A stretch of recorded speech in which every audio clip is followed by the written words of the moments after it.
in today's tutorial. I'm going to show you how to connect your Microsoft account to your Chromebook. So this should hopefully be a pretty straightforward process here, guys. And without further ado, let's go ahead and jump straight into it. So all I have to do is open up the system launcher, search for settings, best result, should go back with settings, open that up. On the left panel, go down and select system preferences.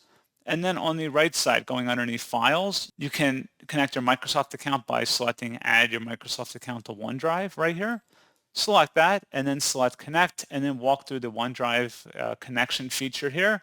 And that's pretty much it. So as always, thank you guys for watching this brief tutorial. I do hope that was able to help you out, and I do look forward to catching you all in the next tutorial. Goodbye.